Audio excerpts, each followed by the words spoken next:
आपके भीतर बैठे प्रभु को मेरा प्रणाम। पुष्प पत्थर पर आक्रमण करे या मक्खन आग पर आक्रमण करे, सहन तो पुष्प को और मक्खन को ही करना पड़ता है। सज्जन दुर्जन पर आक्रमण करे या धर्मी पापी पर आक्रमण करे, सहन तो सज्जन को और धर्मी को ही करना पड़ता है।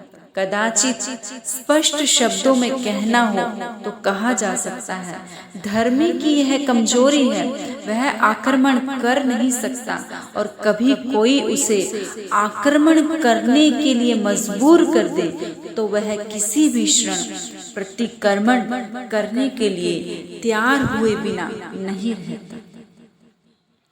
जबकि जिसके पास केवल तर्क ही है, बुद्धि ही है, विचार ही है, आलोक दृष्टि ही है, केंद्र स्थान पर सफलता ही है, जड़ पदार्थों का ही चिंतन है, वह तो होता है अग्नि जैसा, आग जैसे एक बार प्रकट हो जाने के बाद बढ़ती ही जाती है।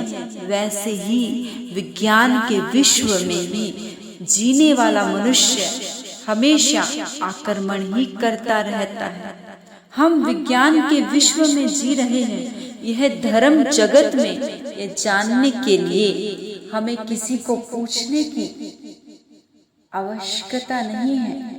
हमारे मन को यदि दुर्योधन और कंस, शकुनी और रावण ही आदर्श रूप लगते हैं तो हमें समझ लेना चाहिए कि हम विज्ञान जगत में जी रहे हैं।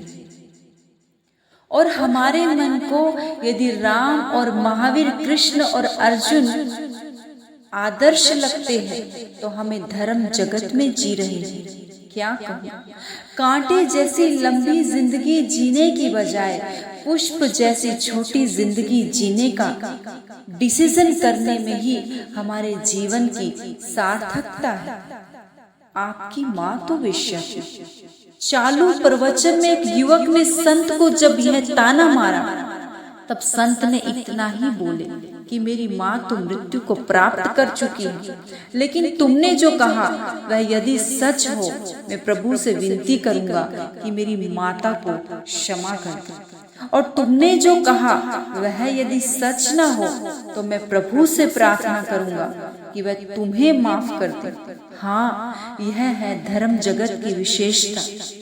पानी बर्फ बन सकता है परंतु पुष्प जैसे कंटक नहीं बन सकता। उसी प्रकार धर्म में शायद नदी में से सरोवर बन सकता है परंतु वह गंदी नाली तो कभी नहीं बन सकता। आपने मुझे इतने मौन और शांति से सुना, मैं आपकी बहुत आभारी हूँ। अंत में आपके भीतर बैठे प्रभु को प्रणाम करती हूँ। मेरा प्रणाम स्वीकार